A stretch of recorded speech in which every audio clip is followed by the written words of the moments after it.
today. I'm excited to be here. I think we have somebody that's on the phone that may need to unmute if they want to ask a direct question, and that's perfectly fine by me. I'm happy to field any questions however they come at me, so feel free. I work for NCWIT, which is the National Center for Women and Information Technology. And our goal is to encourage the meaningful participation of women and girls in computing and technology. And we do that in a variety of ways, but we basically try to be an organization of organizations. And we create alliances for those organizations. So NCWIT as a whole has different alliances, one of which is a workforce alliance, which, as that name kind of indicates, it's our workforce partners, industry, corporate partners who are interested in encouraging meaningful participation of women and girls and increasing diversity and inclusiveness. So our workforce partners are listed on our website at ncwit.org, and you'll get a sense for some of the names you've seen before and some names that you may be unfamiliar with. But that's our workforce alliance. Our academic alliance is the organizations that are in higher ed. So colleges, community colleges, four-year colleges, any of those organizations that have a degree in computer science can join as an academic alliance member. And I believe we have over 600 higher ed institutions in our academic alliance. We also have an alliance called K-12, and it's for K-12 organizations. And given the description that Heather gave of INTERalliance, INTERalliance would be the kind of organization that could join our K-12 alliance.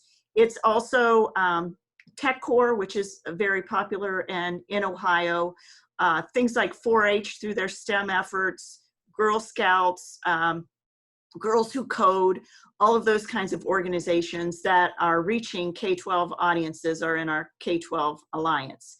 We have an affinity alliance for organizations that are like Women in Tech, that are women that are out in the workforce and work at different organizations. That's what is found in the affinity alliance. We also have an entrepreneur alliance for our startups and those that are smaller than our workforce members. So that's NCWIT across all of those alliances. And the program I work for is called Aspirations. And we give awards for 9th through 12th grade young women who have an interest in computing, aspirations in computing. And every year in September, we open up at aspirations.org for applications for this award and recognition. We have national winners, and we also have local regional winners. Like in Ohio, there's one affiliate, and I'm a regional affiliate manager for those Aspirations affiliates across the country. We have 80 altogether, and I manage 16 of those and help to make sure that we recognize young women who have those aspirations. So that's enough about me. I'd like to answer some questions. All right, that sounds fantastic. And I'll definitely follow up with you to discuss getting INTERalliance as a partnership, because obviously we're open to everyone in technology, but just like Girls Who Code, we know that there's a huge deficit in the talent workforce when it comes to females in the workplace, and specifically in IT. And we work really closely on with different organizations like our WIT group, Girls Who Code, and others to try to bridge that gap. So obvious partnership made in heaven is what I usually like to say. So yes, be in touch. Good, good, good. So a couple of questions are already pouring in. Thank you, guys. Yes. I will share the website. Someone asked that in the group chat. I absolutely will. Random question, I think, right off the bat, but how do you recommend that students who are in college, who are really focused in this IT space, what do you recommend they do during college to continue to enhance their skills? How do they take advantage of that during the summer? Summer internships, and don't wait till college. There are high school level internships available for individuals who have an interest in IT and computing and technology. One of the things that I get to do is read all those applications from high school women across the country, and they're still in high school, and many of them have been doing internships between their 10th and 11th grade and 11th and 12th grade. And they're with research companies, they're with our corporate partners. Sometimes they're local, sometimes they're not. But there are so many opportunities in the summer for you to be involved doing internships. There are also summer camps and other opportunities like that. We actually have a program, once you apply and you're recognized, so you're in our aspirations community, you can do an Aspire IT camp and run that as a college student during the summer or as a high school student during the summer. And you work with a partner organization, hint, INTERalliance could be a partner organization, and you run a program in the summer or after school, and we fund that. We actually fund a stipend for you, so you can pay yourself to do that program. It's called Aspire IT, and it's part of our aspirations program. Step one is to apply and join our community, and step two is to then find a partner organization. And what's really fun about it is we don't have a set curriculum. You get to decide what you want to teach. So if you're really into robotics and you want to teach the programming around robotics and use Ozobots or something like that, you can do that. If you're into Scratch and you want to help some young girls get a chance to program for the first time, you can teach that. If there's something else that you found really exciting and want to use and do, you set that curriculum. So it's a great leadership experience as well. So that's our Aspire IT program. Awesome. So shameless INTERalliance plug, we actually offer a lot of those summer internships. We place typically between 50 and 70 high school students between their junior and senior and their senior and college year. So if you are interested in looking for those internships, look us up. We are starting round 2. It will be released today. So check out interalliance.org. And this year, I feel like we need to put an asterisk by everything that's happening, because some things are not happening this summer that would normally happen. And many of the internships, we're seeing our community of college students that were going to be going to internships over the summer are now doing internships online or working as a remote employee as an intern. So things are a little different this year, as you know. So that doesn't mean there still aren't opportunities. It just means they may be crafted a little different this particular year. But there are definitely paid internship opportunities in college as early as your freshman year, and as we've said, as high school students as well. Yep. And ours are paid. So another good plug. Yes. So why do you think there is such a deficit of girls in the IT workforce? You know, it's sad because we really thought by now things would have changed.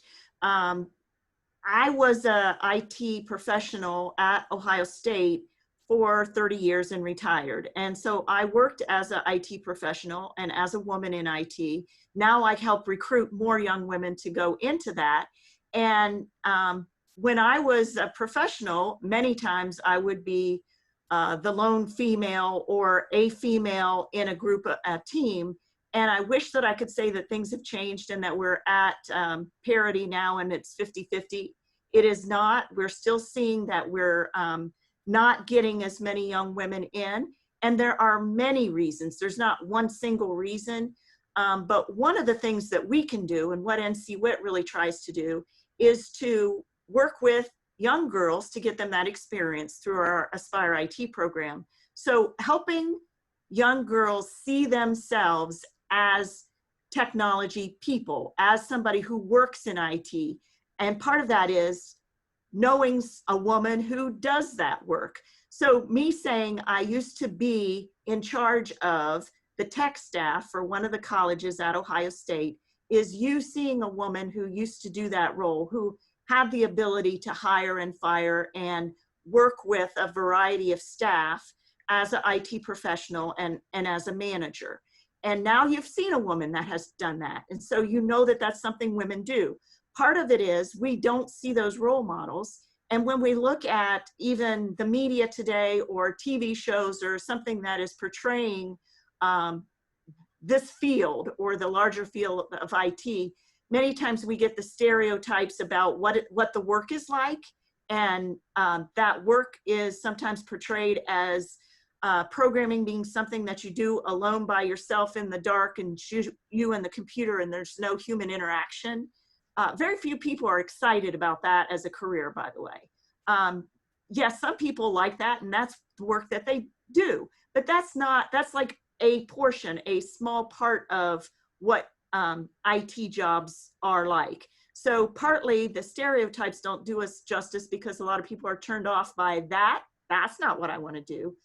When there are so many jobs that do put you and other people together, put you on a team and have you being creative in finding solutions to problems and using computing to do that. So I think part of it is just a misperception about what jobs are out there and the kinds of people that do those jobs.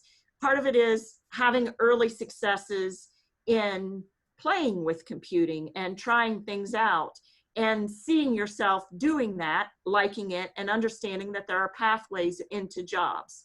So those are the things that are maybe holding back this generation. And then when we talk about what the IT profession looks like today, quite frankly, there are some cultural issues that we're working on.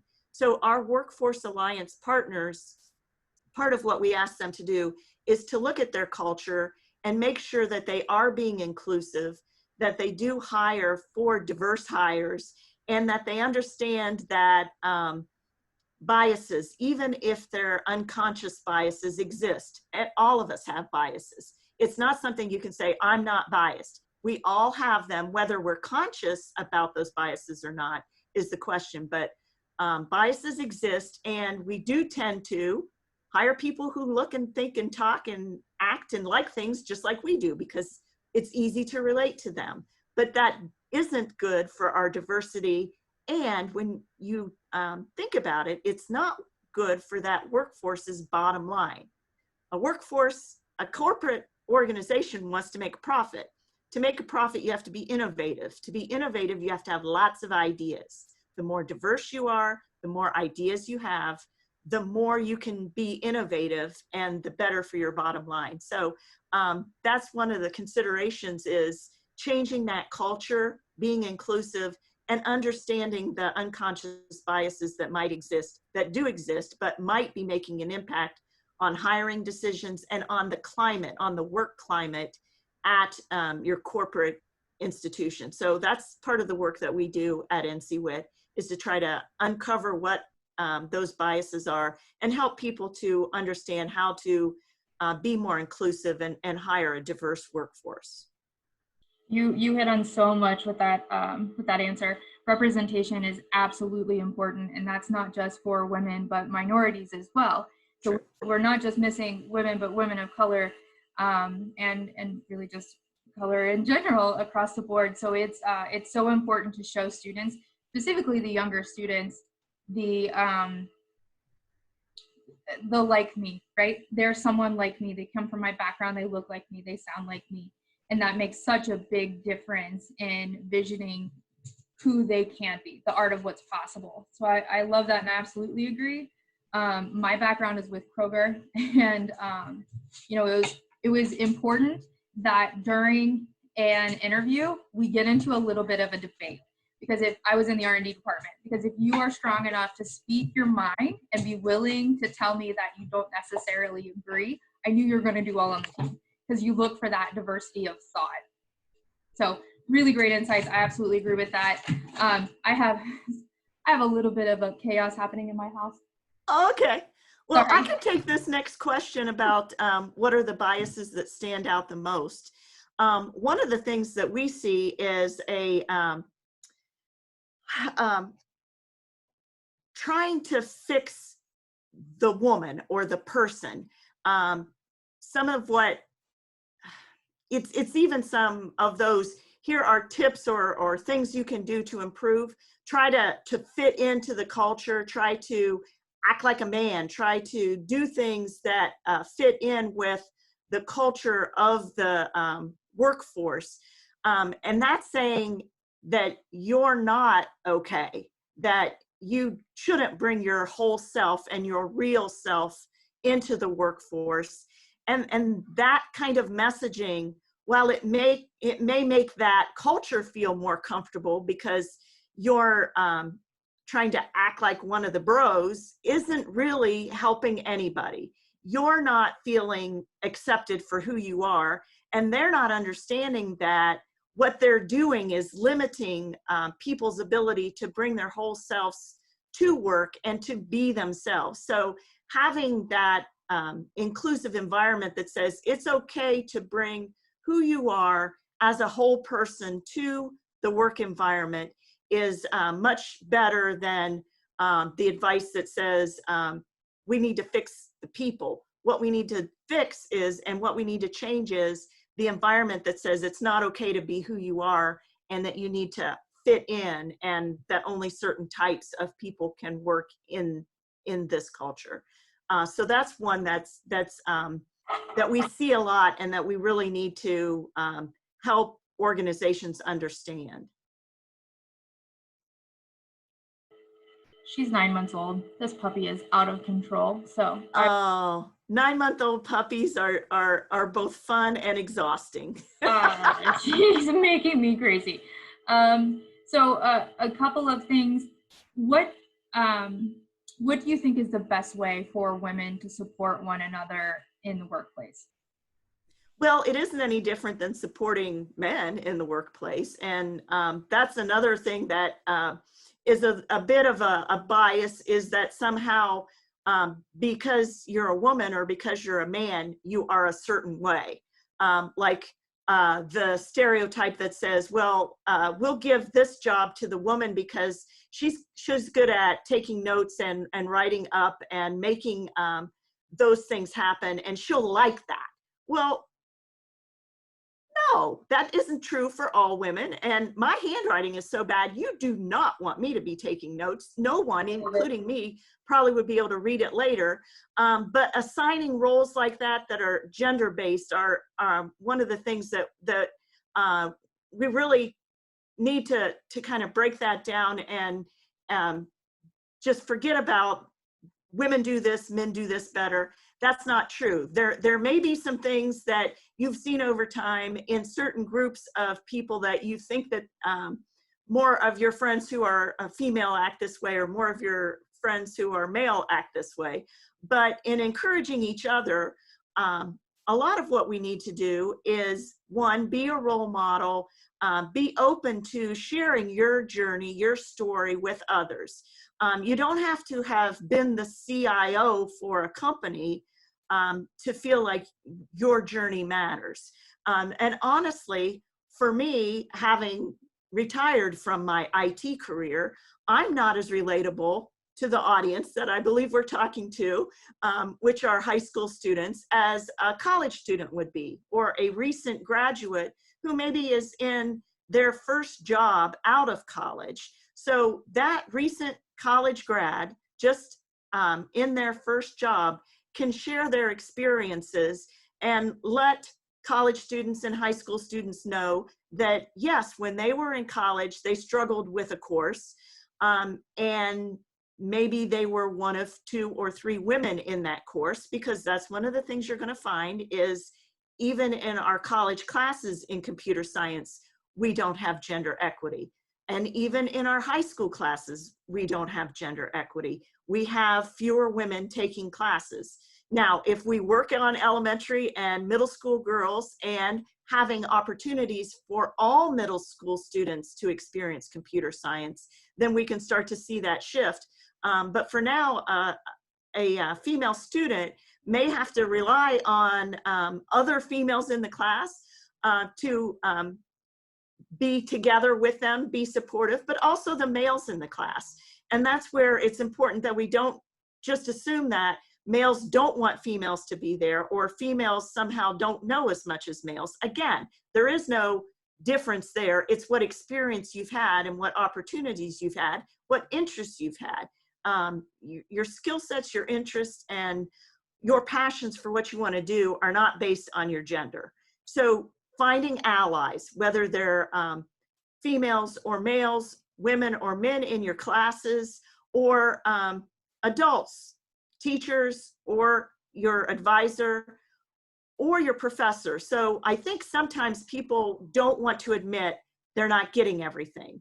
And so when a teacher asks, are there any questions? Everyone watches and waits and doesn't want to be the first one to raise their hand, but has a question, doesn't really understand, and doesn't want to show that vulnerability. So partly it's taking the responsibility for, if I don't know, I raise my hand, I ask that question, because you can be guaranteed, if you don't know, 3 other people in the class had that same question, but they just didn't have the courage to ask it. So ask the question in class, and also ask your instructor for help when you need it.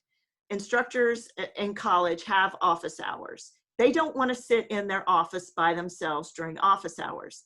They want you there asking questions. So use that time to your advantage. I think I went off point a little bit, but I want to just make the point that we all need to encourage each other, and we need to ask for help when we need it. I absolutely agree. I love the point on asking questions. One of the things that I always remind the interns as they're going in is to ask the questions. It shows that you are tenacious, that you want to learn, and that you're willing to put yourself out there and show that that you don't know everything. And frankly, as an intern, this is kind of the only time in your life where people assume you're kind of an idiot. So take advantage of that and ask all the questions you possibly can, because it is good for you. You're just going to learn more. You're going to build better relationships. Oh, and if you shake your head and nod and act like you agree and understand, and then don't, then you're going to fail. Yeah. But if you ask the question, now I think what I heard you wanted me to do for this assignment as an intern is X, and just repeat back what you think they want you to do. That can clarify whether you're going to succeed or you really needed to shift what you thought you heard. So you aren't necessarily saying, I don't understand what you want, but you can say, here's what I heard you say you needed. Is this what you want? And when you need it by. Because for me, working with students, and again, when I worked at Ohio State, I hired a lot of students. So that's the other message that I would say. A summer internship doesn't mean you have to leave campus. You may find some really great IT and CS opportunities on your campus. Every college campus has IT professionals. You're going to have faculty who teach classes, but they're not the people who are running the network. They're not the people who manage email. They're not the desk support people who make sure that computers are running across the campus. And you know what? Those job skills are what I hired for. If someone came to me with a degree and experience working in IT at that institution, I was much more likely to hire them, even if it was a 2-year degree, than a 4-year degree person who couldn't show me that they had ever worked as an IT professional as a student. So that experience is way more important for people that are hiring and looking at your resume than the degree may be. I absolutely agree. I worked at my college at Thomas More, and I went through the entire help desk. I went through printers, I did servers, I did show a person how to turn on a monitor. And probably my strongest skill when I actually entered the workforce was my customer service and my ability to talk to someone who wasn't technical. So if you have any, when I was hiring at Kroger, if you had any customer service, any support skills, I didn't care what I was hiring for, you definitely got interviewed, because I knew that I could teach you the technical skills if I had to, but those soft skills were just invaluable. They're just so, so important. Sylvia, did you hear that? That's exactly what I would have said about what are the most important characteristics in pursuing an IT career. And in hiring people, when I was hiring people, again, whether it was the network administrator or the desktop support, definitely, or if it was our web designer, I needed to know they could talk to the customer. And in this case, the customer was usually faculty members. But no matter what, you have to be able to talk to the people, and they need to be able to understand you. And if you can't talk in real world words and can only use IT jargon, other people out there don't understand what all that means. They want to know, can I do the work I need to do to get my job done? And how are you supporting that? So the customer support is huge.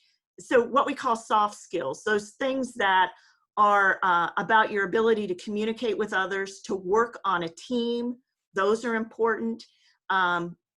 Having actual experience doing jobs is more important than what your degree was in. And being able to communicate at different levels depending on what that person's skill set is. So yes, you know everything there is to know about doing website design. This person doesn't know the first thing about it. Can you bring it down to a level where you can get them started so they can go one step, and then they can come back for more when they have a little bit more understanding? But if you can only talk up at this level, yeah, your users, your clients can't understand what they need to do. And that's what you want to do, is to get them to be able to take care of themselves so they don't have to come back. You want to empower them to do the next step on their own, give them resources so that they can learn, and then take care of just that just in time need when they have it. But you have to be able to gauge what their level of understanding is and change your answers. Perfect. So with this quarantine, how has your day-to-day changed? So this is what's interesting for me. The job that I have now, working with NCWIT as a regional affiliate manager, is a remote job, working from home. This is my space. This is where I worked anyway. So I work remotely in Ohio for an organization that is housed out of the University of Colorado in Boulder. So I'm an employee of the University of Colorado Boulder in Ohio, and I work remotely. And this format, Zoom, is how we do our meetings. I have 3 meetings a week, standing meetings. One is with all staff, and that's one where I mostly listen and just see what's happening across the entire NCWIT organization. And so I may never open my mouth or raise my hand then, I'm just listening. One is for our whole aspirations team. So our Aspire IT program people are in that, our regional affiliate manager people are in that, those that are running the community and supporting the community are in that, and I share when I need to. And then we have one that is just for the group that is doing that recognitions, and that's where really I'm part of that small team. So in Zoom, you're going to have small team meetings. If you're working remotely, you're going to have large team meetings.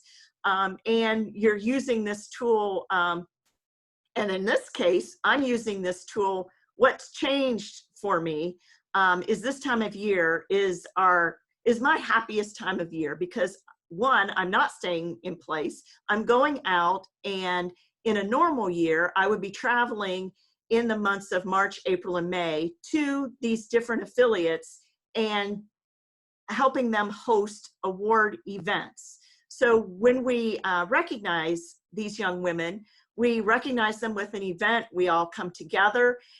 They get trophies, they get swag, they get to hear from some of those near peers, like college students or that first job graduate, so that they can get a sense for what comes next in their journey.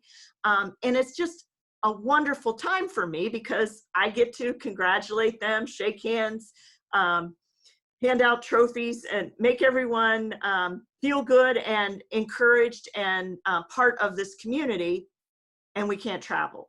So all of our events are postponed, canceled, or virtual. So we had our first virtual event on Saturday, and I've got 3 more that I'm working on. So we're going to be doing some of those events just like this, and trying to make them positive and a recognition of our young women and encouraging, and using this format even more than I use it right now. So for me, day to day, I work from home, but I On email, we also use Slack. Besides for Zoom, we also use a tool for more project management. We use one called Wrike. It's W-R-I-K-E. I can assign tasks, I can give them deadlines, and I can work as a team with others, and we can kind of keep track of where we are with projects that way. So those are some of the tools that I use day to day on this job. Great. Yeah, so it sounds like you are much more suited than a lot of us. I know that in my role, I get to work wherever I want, but I always have the opportunity.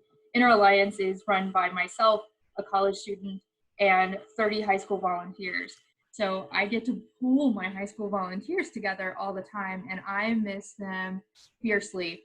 In fact, we've started doing virtual lunches. I know I've got a couple of my girls in the group where we just sit and talk about absolutely nothing because we just miss each other desperately. So it seems like you're doing a lot of the great things. We've incorporated a lot of those tools recently to try to make this a little bit easier for all of us as well. But as we're talking about tools, do you have any tool recommendations for students who are looking to learn a little bit more on their own? So online tools, great coaching tools, anything that's free and accessible for students to get better skills. There are so many tools, so many ways to kind of teach yourself how to do a lot of things in IT. I did mention Wrike, which is with a W, W-R-I-K-E. I do not know if there's a free educational version of that or not, but there are free project management tools. Back in the day, and this is, prior job, there was one called Boot Camp, which does very similar things to what Wrike does. You could check and see on those kinds of things. It's hard to use a tool like that by yourself. Yes, I do use it and I think that that's one of the things that you can do is any tool that you have access to, how can I use it to help me with my own self-management? So every week I have to complete a weekly report and send it to my supervisor. So I have a task that comes up and says, you need to do that task. And then it's a reminder, have I done it yet? And then I get to check off completed when it's done. And it's a recurring task for me, but it's also a way to keep me on track and to make sure that I'm not late turning in assignments, that kind of thing. You could use a project management tool like that while you're in school for your assignments as well. I'm not sure now if any of the tools that you have from your school are going to give you that capability for merging with your calendar or being a way for you to calendar when activities are happening. But I would say that's a good practice to get into now is scheduling your time.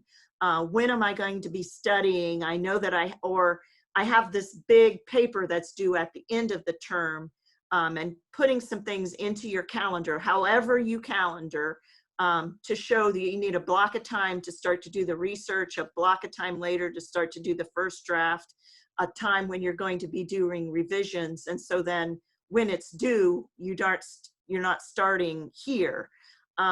And you've built that time into your schedule. So any kind of scheduling or calendaring that you can do for yourself now so that you're used to using that is going to become part of your life as you're working both in college and then in your first job. And you're going to have other people giving you assignments and meetings that you're going to need to build into your calendar.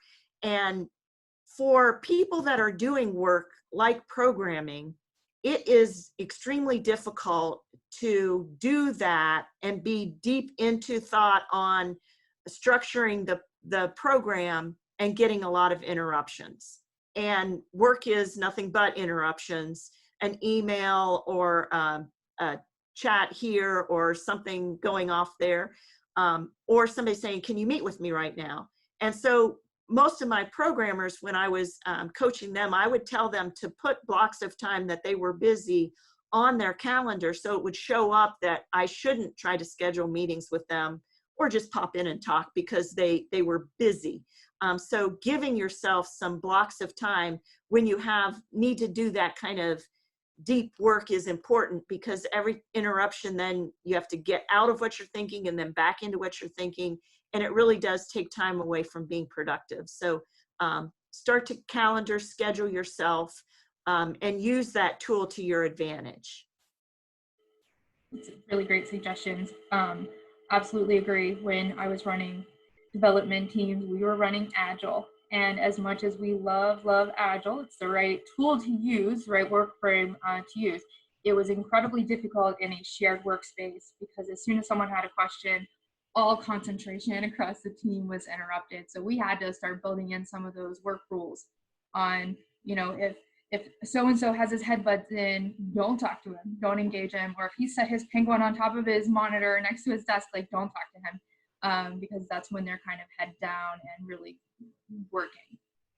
Yes, and having those signals that other people can respect and respond to, it is just your way of being. And one of the things that I used to say, I don't know if everyone gets this anymore, but if you've heard of Scooby-Doo and saw any of those cartoons, Scooby would do anything for a Scooby snack. And that's how they got him to go into those haunted mansions and put himself in danger and all that, is they would offer him a Scooby snack. So you have to understand for yourself, and then if you're managing others or working in a team with other people, what's your Scooby snack? What's the thing that really gets you excited and that you will do anything for a Scooby snack? So for yourself, what are the things that you can reward yourself with? So you've got that paper that's due, you've got that thing you have to do, and you're really dreading it. But is there some way you can reward yourself after that by saying, okay, there's a podcast I love to listen to. After I work on my paper for 2 hours, then I'll take the time to listen to that podcast and use that as a reward for yourself. And when you're working in a team, figure out, for some people, they like other people to say, I really love that suggestion. I'm glad you thought of that. I would have never thought of that, in front of other people. And they like to be praised in front of others. And they're like, yeah, thanks. I appreciate that. And other people, it's like, oh, don't mention my name. I don't want, they might like for you to say that to them in an email or in their office by themselves, but not in front of others, because they don't ever want to be the center of attention. So knowing exactly sort of how to work with your teammates and what their Scooby snack is a way that you can kind of help get the most benefit out of your team. And you can also give yourself a Scooby snack now and then. I love that. I love that analogy. So we know that communication is really important. We know that program project management is really important. Are there any other technical skills or personal skills that a high school student should try to master before they get to college, and definitely before they get to the workforce, to kind of set them ahead of the curve? Well, if I were in your shoes and trying to set myself up and trying to keep myself organized, I mentioned just having a calendar, but you do work online. You have a digital portfolio of things that you've done. Have a way that as an employer, I can see that. Have a way that Heather agrees. Have a way that I can tell the kinds of things that you know how to do in a way that is organized, understandable, and maybe you have to show it to your aunt or your cousin or someone who isn't technical in nature, for them, so that you can have them look at it and say, oh, I can see this, and I can click and watch this video presentation that you had to create it for high school anyway. And that shows that you know the content of what the video was about, but also shows I've created a video, I know how to post it on YouTube, and I can control who can see it and whether there's comments or those kinds of things. It just shows that you're using all of the social media skills in ways that are benefiting you, and that you have a professional presence in the digital world that you have specifically set up for individuals to see. That, I think, shows some maturity. It shows, it gives you a place to organize your stuff. and for anyone who is looking at you as an applicant, a way to see the kinds of things that you like to do, and a little bit about who you are as a person. So it doesn't have to be all work and no play, because again, you want to put your whole self into it, but it does need to work. I don't know how many times I had somebody share with me a link in their application, and then when I went to the site, it's like, ugh, why did you even share this? If I clicked here, that was a dead link. Or yes, it was a paper you wrote, but it was full of typos. It was grammatically incorrect. And it didn't really show me something I wanted to see as an employer. So you have to kind of make sure that you're putting your best work there. You keep it updated, and you add, create your own brand. That's exactly what this is all about. Make yourself a digital brand, a presence there that I can see. And it really does, it shows a lot beyond just those maybe simple kinds of things that you did as a programming exercise or something that you taught yourself. To me, that's an important thing. I had to do this for class is one thing. But if you had to do something for class, and then you can say, and here's what I did after class because I really liked and enjoyed doing this work, and I was able to find a way to change it up and do this with that same basic underlying skill set, and change it and make it mine, and work on it because I was passionate about it and I made it special. That's something I'm going to be excited about. The fact that you did what everybody else did and turned it in as a paper, so what? But if you've taken it that extra step, or if you've found an interest that you have and you build an app around that, that's going to say something. Absolutely agree. Highlighting your personal passion with a really, really strong online brand and personal presence is exactly what we're looking for as hiring managers. We want to know that you can think for yourself. We want to know that you are innovative in the programs that you are putting together, and we want to know that you are tech savvy. So all of those things mean a lot, even though it could be just a little bit of extra effort on your side, but that one pays off immensely. Could not agree more.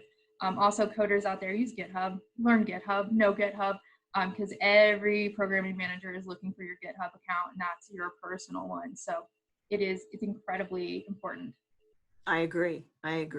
Probably have time for one more question, and I always ask this question, but can you talk to us about your own personal mentoring experience, either you mentoring someone that was really successful, or your personal someone who took you under their wing and helped you be really successful? But what does that experience look like for you?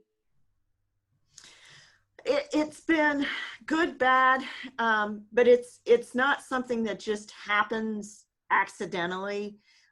Normally, good mentoring experiences take effort on both parts. Both the person who is the mentor and the mentee deciding that they're going to put some time and effort into the relationship. And you don't necessarily want one mentor who is the person you go to about everything. And most people have somebody that they talk to about specific kinds of questions or parts of their life. And so I may have somebody that I'll ask questions about because they're one step ahead where I want to be. And you can kind of see that there's somebody who is doing work that looks like a lot of fun, that it seems like what they're doing is something you would be good at and you might like to do, but you're not really sure how to get to where they are. Usually if you talk to somebody and you say that, I really think what you're doing looks good. I really like what you're doing, and I'd like to find out more about it. Most people are willing to tell you about that because it sounds, you feel good about that. I was like, oh yeah, I can tell you how I got here. And I can tell you what my day is like. And it might not sound as glamorous after you find out what their day-to-day life is really like, but it might. And They may be able to tell you, this is something that I took and I thought it was really going to make a big difference. It was a class that I took and I thought it was crucial, and maybe I wouldn't do that again. So they can also tell you what not to do or what didn't really work for them. I think one step ahead is better than if you're an intern asking the CIO, can I, go to have coffee with you and learn how to be a CIO? Well, you don't make that step. You make steps along the way. But one of the things that's true is there are incremental steps that move you up, but there are also steps that move you over, and then you can go up. And so sometimes being in one position isn't where you want to spend all your time. But many times taking that first job is foot in the door. It's a beginning. It's a way for you to put some years of experience on your resume. That's important, but you don't need to feel like that's my life now. This is the path. I'm only allowed to do this. It is not. It is one step on your journey, and most journeys don't go like this. There is no prescribed pathway. There are lots of ways that they move over and around, and there are usually people who are willing to help you along your journey. And it's kind of fun to talk to somebody else and to give them suggestions and to let them know what worked for you. And there are people that are willing to do that in various aspects of your life. It may be about your career. It may be about other relationships. It may be just about you've moved around a lot. I've never had to buy a new house. Can you help me with some ideas about buying a house? And that person may be your mentor for that and not for something else. There are also sponsors, and a sponsor and a mentor aren't the same thing. A sponsor is somebody who's going to use some of their capital, some of their personal capital, and say, here's somebody to my network of contacts that I think has potential, and I think you should take a look at them, and they would be a good fit for your organization. And that's going a little bit beyond just being a mentor, but actually using some of your own personal capital and being a sponsor. But it's a two-way street. Every time someone is helping you, there's somebody who's one step behind you who could use a hand, a little bit of help.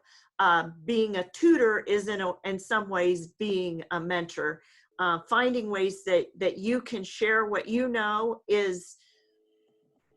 it's a benefit to you. It's not just something nice to do. It's something that actually benefits you, because every time you explain to somebody else how to do something, you learn more about it yourself.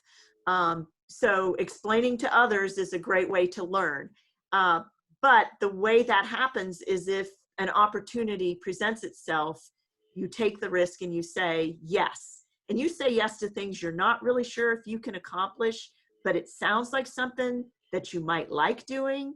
You say yes anyway. And then you learn along the way. Because if you don't say yes, you get stuck. You get left behind, and you miss out on opportunities to learn. And most people don't know either. That's the thing. It's all about confidence, and it's all about saying, I'm willing to learn. I'm willing to say yes to something when it's offered to me. And maybe it is just a lateral move, but then that might open up an opportunity for you to move up higher than if you had stayed in this position. And so you end up here instead of there.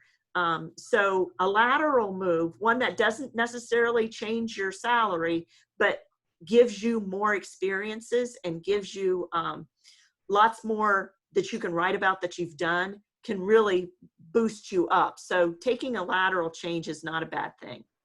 I couldn't agree more on that. I would also say, don't wait for someone else to ask you. If you see a problem in the organization that you think that you can contribute to, then sometimes they're just looking for volunteers and people who are passionate about that. I know many people, myself included, who have created their own roles within their organization just because they were willing to stand up and say, hey, I don't know how to do this, but I'm willing to try, and I think this is a problem we need to solve. So don't be afraid to ask, because if no one else is solving it, you get to solve it your way, and that's a lot of fun. So yeah, it's much better to create and do that work that you decided you were excited about and interested in, and you set the role, than to have somebody tell you do this, then this, then this. That's not much fun. All right, well, we are coming up on time. I want to thank you so much. Your insights and your advice was just phenomenal. I know that everyone in the chat got a lot out of it. I know I got a lot out of it, and I'm super excited to start building this relationship. So if nothing else, everyone in the group, keep your eyes open for more.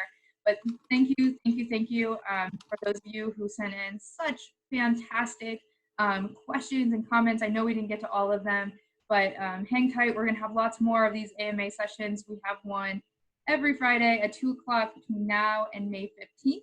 And if we think that there's some value in having them throughout the summer, we'll continue that as well. But thank you, Eva. Oh, you're welcome. My email address is eva.bradshaw@ncwit.org.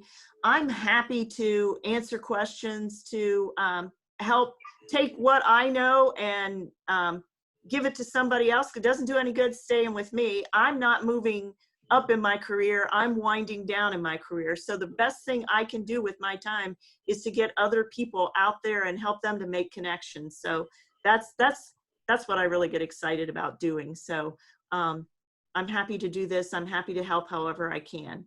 Well, thank you. You are truly an asset to the IT community, and we are so thankful we got this time with you today. This is being recorded, so we're going to try to put it out somewhere. I'll stretch my YouTube skills and get it out and send it to everyone. But thank you again, and stay healthy, stay inside for goodness sakes, and tune in at least next week. Thank you. Bye. Bye.